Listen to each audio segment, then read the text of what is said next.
Você já imaginou viver em um mundo em que as transações não aconteceriam mais por dinheiro, ou através de cartões de crédito, ou até mesmo através de QR Codes? Já imaginou viver em um mundo em que as transações seriam dessa forma, através dos seus olhos, onde teria as confirmações de que você é você e a transação poderia ser feita?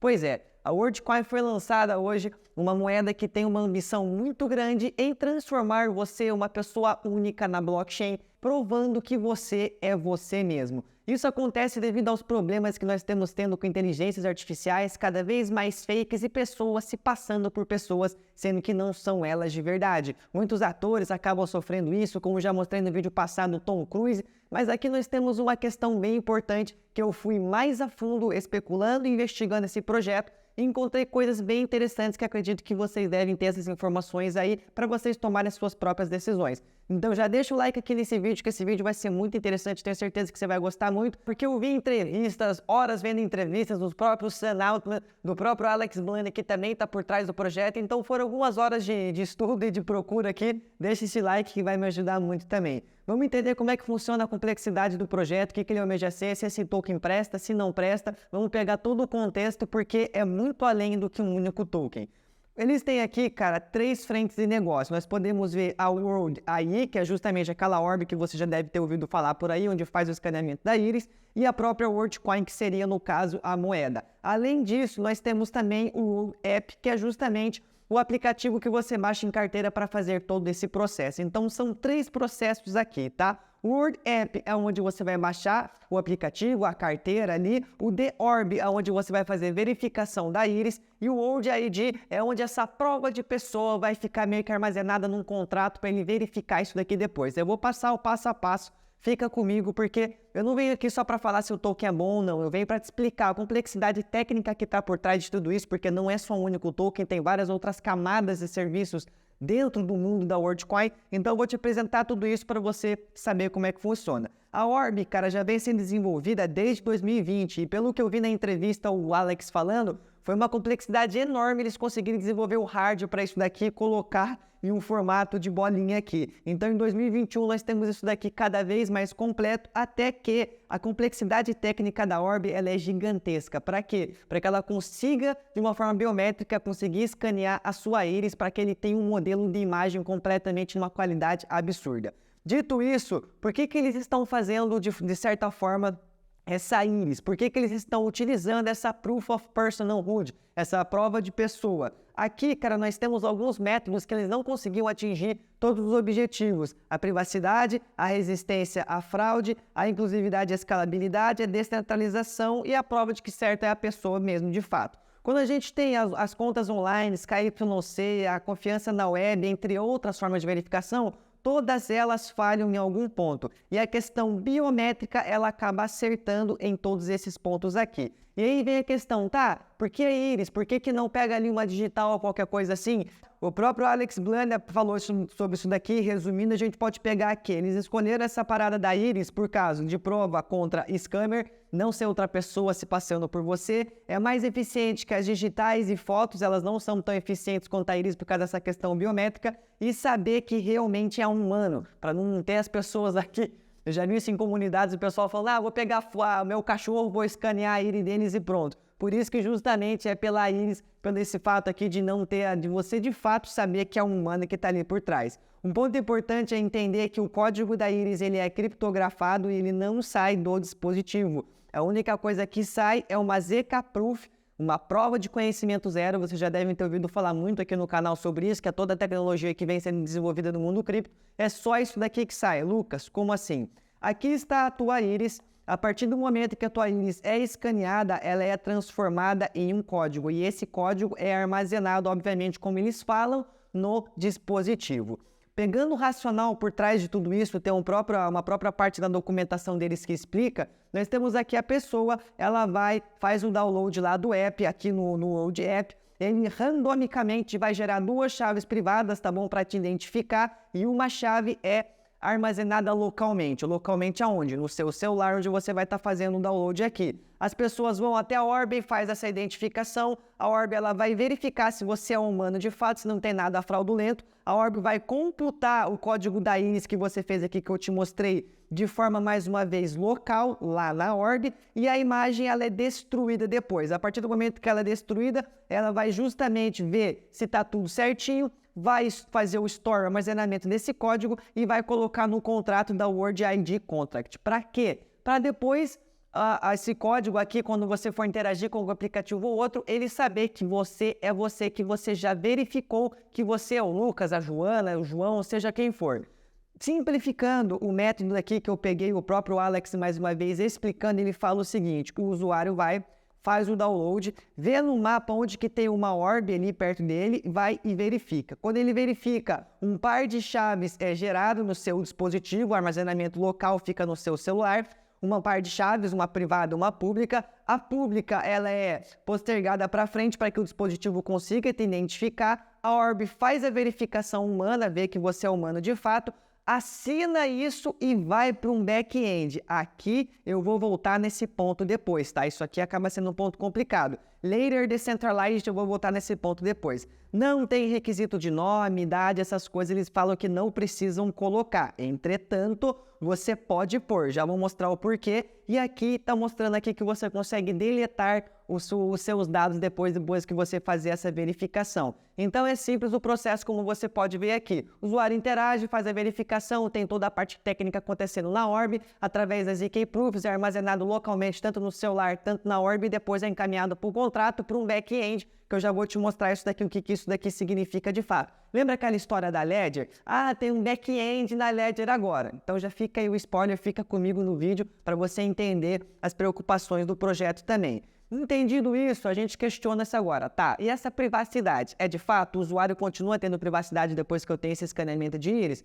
Tudo é criptografado, como eu expliquei nesse processo anterior. Por isso que é importante você entender esse processo para a gente partir para frente. Se não entendeu, volta um pouco o vídeo para a gente continuar indo. A privacidade. Quando questionado no Alex, ele falou o seguinte: bom, temos a imagem, a computação fica no dispositivo, eu estou sendo redundante para vocês entenderem, e a única coisa que sai é o código da íris assinado pela Orb. E isso é usado para comparar os usuários. O que é uma ZK Proof? Por que isso aqui é gerado uma ZK e só a ZK sai? A ZK Proof é aquilo que eu falo para vocês, é um método de você verificar informações sem que você dê essas informações. Então, é aquele exemplo que eu dei no vídeo passado. Pô, vou ir numa baladinha aí. Para mim entrar nessa baladinha ou pedir uma bebida, seja o que for, eu preciso mostrar que eu sou maior de 18 anos. Quando eu forneço a minha identidade para o camarada, ele não vê só a minha idade quando eu nasci, ele vê o nome da minha mãe, do meu pai, meu CPF, RG, tudo isso, uma série de informações que não são necessárias. E aí a gente tem o quê? A privacidade sendo exposta. Mas, quando nós temos uma ZK, onde ela só coloca ali aquela informação provando que você é maior de 18, você não precisa colocar as outras informações. Por isso que quando você vai fazer o escaneamento da íris, é gerado aquele código, aquilo tudo é assinado, e para provar depois que você fez esse processo todo, é a ZK que vai provar. É uma prova que é gerada depois que você faz todo esse processo, e para você provar depois que é você, é essa prova que é enviada, e não toda a sua informação, da sua cara, do seu olho, das suas imagens, no caso que for, por isso que ele até permite você deletar isso. O segundo ponto de privacidade é que a verificação do usuário acontece fora do dispositivo da carteira do usuário, ou seja, lá na Orb, e quando baixa a carteira e assina, a ZK é criada, que foi justamente esse processo que eu expliquei. E eles falam que o processo todo aqui, que boa parte do projeto é open source, de código aberto, uma parte é, outra parte ainda não é, que é a parte do firmware, uma das partes mais importantes, tá? Não tem requisito de nome e idade, como ele falou, mas se você entra aqui, você pode ver que você pode colocar o seu número e até mesmo a idade do governo, aqui a tua idade, seja onde você mora. Então é um pouco preocupante, não é obrigatório, mas já está aqui para pôr. Ele falou outra coisa, pelo menos na entrevista. Como você quer ser um Orb Operator aqui, ou seja, quero ter uma Orb, quero operar uma Orb para ganhar dinheiro, você tem que preencher um formulário lá deles. Eu não encontrei um caminho claro para monetização, o que me deixa até mesmo um pouco preocupado. Agora a gente vem para as tokenômicas do projeto. Bom, como eu falei para vocês, eles estavam lá na Polygon, lá na Ethereum, eles resolveram vir aqui fazer a ponte, fazer a transformação aqui para eles virem a migração direto para OP, para Optimism lá dentro, tá bom? O que nós temos aqui de tokenomics? Cara, 75% vai ficar para a comunidade, o que é muito bom, ou seja, esse airdrop que eles vão fazer, entre outros incentivos de distribuição, não foi falado na entrevista também como é que vai ser. Para os investidores, cerca de 3,5%, para o desenvolvimento inicial, 9,8%, para uma reserva, 1,7%. A maior parte, de fato, está na mão da comunidade. Quando a gente pega aqui a questão do vesting, cara, são 15 anos desse desbloqueio de tokens, são 15 anos de inflação atrás de inflação. Boa parte vai ser, obviamente, para a comunidade, só que a gente já entra no ponto crucial de se vai ter demanda para absorver isso daqui. Então, tem uma grande oferta durante 15 anos de novas emissões no mercado. Para ser bem sincero com vocês, cara, foi um dos projetos que eu vi a Tokenomics de uma forma mais transparente possível. Por quê? Além de eles providenciarem aqui quanto que é a alocação, o vesting contract, eles também providenciaram o que eles vão fazer com esses tokens aqui. Então, o que vai para a network operação, o que vai para o fundo do ecossistema, o que vai para as reservas, eles colocaram aqui como eles vão alocar isso. Eu achei interessante porque mostra que, bom, eles não vão só ficar com isso na mão e esperar as coisas acontecerem, eles já têm uma ideia de como eles vão gastar esses tokens. Pelo menos é o que está no próprio white paper dos caras, da documentação oficial deles. Agora, quando a gente vem para o ponto crucial que é, tá, qual vai ser a utilidade desse token então? São 15 anos de inflação, a boa parte vai ficar na mão da comunidade, eles falam, vai ser um projeto com maior distribuição de tokens. Não vai, porque o projeto com maior distribuição de tokens que tem hoje é o Bitcoin da forma como ele foi jogado no mercado, que é o lançamento justo, tá bom? Todo mundo pode participar, todo mundo pode entrar, minerar desde o início do projeto. Não teve VC, não teve reserva para isso e reserva para aquilo. Não, todo mundo entrou e minerou. Então, vamos deixar as coisas mais claras aqui. Quando a gente entra na parte da utilidade, ele diz aqui, ó, a WorldCoin consiste em uma identidade digital que preserva a privacidade, o World ID, que foi o que eu expliquei para vocês. Agora, onde as leis permitem uma moeda digital, WLD, recebida simplesmente por ser humano. Então, você recebe a moeda simplesmente por ser humano. Por isso que eles estão dando esse incentivo para a galera vir e fazer a verificação no aplicativo deles. O que eu achei meio complicado é que eles colocam no white paper também, achei legal da parte deles, foi aquilo que eu falei, um white paper bem escrito, bem transparente, colocando todas as nuances ali, vale a pena ler para quem quer. Você vai gastar muito tempo fazendo isso, por isso que até ter esse vídeo aqui, eu estou tentando de fato poupar o seu tempo. Então deixa aquele like maroto aí, tá bom? Vamos lá, o white paper eles colocam aqui algumas informações de contrato e das wallets. O que eu consegui achar e o que eu não consegui achar? Umas wallets eu consegui achar de fato. Agora, quando eu olhei direto na blockchain, direto lá no explorador de blocos, quando eu entrei na Optimism, essa carteira aqui, ó, não está em um contrato inteligente. E isso aqui nós estamos falando de 4,5%. 64% acredito que isso daqui é da comunidade, isso daqui deve ser da fundação, mas, cara, não bate esse endereço de contrato com o endereço que está aqui nessa parte dos contratos. Quando a gente vai para o explorador de blocos da Ethereum, a coisa fica um pouco mais confusa, porque nós temos duas carteiras aqui que não tem, quando não tem isso aqui do lado é que não é contrato, tá? É uma carteira de fato. Então nós temos duas carteiras aqui, ó, com 15% e 10% do suprimento que não está identificada também no white paper. Então acaba sendo um ponto complicado para mim ver essa... É um pouco transparente, mas as informações não batem, então eu fico ali com o pé atrás, tá? Vendo a entrevista, ficou claro que eles estão cagando para o token e o foco é de fato na tecnologia WorldCoin. Então o que é esse token para mim de fato? Eles falaram que é um token de governança.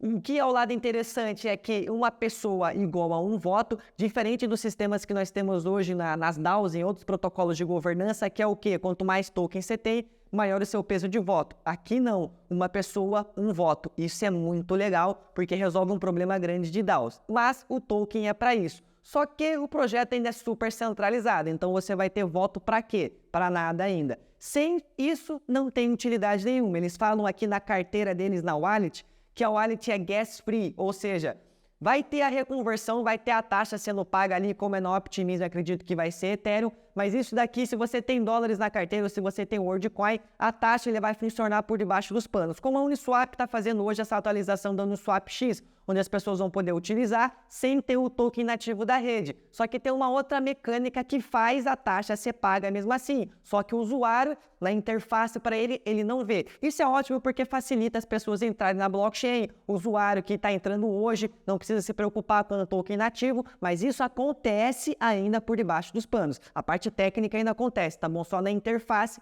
que fica mais fácil. É um ponto que eles estão colocando aqui também. Então, é um ponto positivo? É, mas a questão é, tá bom, onde é que entra o token WorldCoin aqui? Não entra. Então, isso acaba me deixando também um pouco preocupado. Agora, entrando aqui nas preocupações, vamos lá. É um token novo, é um aplicativo novo, eles tiveram aí cerca de 2 milhões de usuários, o que é interessante. E as transações diárias ativas na wallet, nós temos aqui, em média, nos 7 últimos dias, 60 mil. Quando a gente compara, cara, com as outras layers, isso daqui é até mesmo fraco, tá? A única que bate meio perto é a Cardano, com 69 mil. Mas se a gente pega a Solana, a Ethereum, Polygon, todas elas dão mais de 1 milhão, 2 milhões aí de transações, tá bom? Então tá bem longe. Claro, é um projeto novo, é uma coisa nova que está se desenvolvendo agora. Agora aqui, ó, vai para um back-end. É aquilo que eu falo, cara, o armazenamento disso daqui ainda está de forma centralizada, vai para um back-end. Eles colocaram Layer Decentralized, ou seja, o objetivo deles é transformar isso daqui depois de uma forma descentralizada, esse armazenamento descentralizado. Como isso vai ser feito, não foi especificado muito nem na entrevista, que eu gosto mais de ver a entrevista para ver o que o cara mesmo está falando, o que o CEO, o que os caras que estão construindo estão falando. Lá não foi esclarecido muito isso. Então isso para mim continua sendo um ponto de centralização e preocupação, por isso que eu não vou fazer essa verificação do aplicativo e é uma opção minha, cada um tem a sua, tá bom? Já vou explicar a parte filosófica por trás disso daqui. E a demanda pela carteira. Vai ter demanda? Não é o único projeto que está fazendo carteira gas-free, eles estão utilizando a técnica aqui de abstração de contas. Ethereum já está trabalhando nisso, vários outros projetos já estão trabalhando nisso. Para quê? Para ficar mais fácil para o usuário entrar na blockchain. Dito tudo isso, qual que é a minha conclusão, cara? Bom, eles não têm um roadmap específico para o token, foi aquilo que eu falei, eles estão cagando para o token. E a A16Z investiu 100 milhões, que eu achei até mesmo um ponto positivo que eu citei no vídeo passado. Legal. Agora, o token, cara, para mim é puramente especulativo e eles estão utilizando o token para ser uma forma de incentivo para trazer as pessoas. Por quê?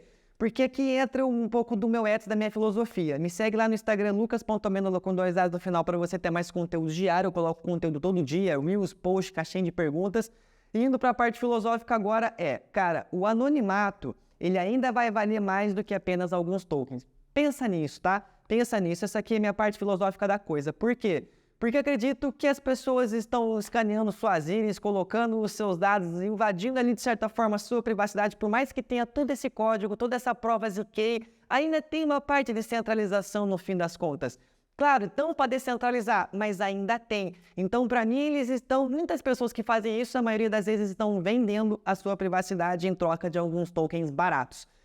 Isso, para mim, não faz sentido, porque o token não tem, de certa forma, uma utilidade muito grande, diz para ser governança, mas ela não tem. Então, o projeto, cara, que eles estão mais focados em fazer o quê? Trazer a galera através da íris, trazer as pessoas ali, identificar elas na blockchain, do que, de fato, ter uma ambição de valorização do token, de criar uma utilidade para esse token. Eles estão muito mais focados no World RD ali, que é a parte onde vai ter essa identificação para provar que uma pessoa, todo esse esquema da orb, da íris, do que de fato o token. Então, é uma grande especulação aqui, vai depender muito do que eles vão fazer daqui para frente, qual que vai ser os próximos passos do projeto, o que eles vão desenvolver e qual que vai ser a narrativa do mercado. Se o mercado vai gostar disso, se não vai, é aquilo que eu falo, as pessoas estão vendendo a sua privacidade, as suas informações por tokens baratos. Tanto o WorldCoin, tanto o Arcan, que foi esses tokens que falou aí semanas passadas. Enfim, quer especular? Não precisa colocar a íris lá, tudo isso. Já está em várias corretoras listadas aí, você consegue fazer isso daí, tá? Eu, devido à minha filosofia, aos meus princípios, eu não vou fazer esse escaneamento, não acho da hora. Pelo menos até eu ter um pouco mais de informação, alguma coisa, algum bug acontecer, a gente ter uma coisa mais clara. Até então, tá na documentação, tem código aberto, mas o firmware ainda não é.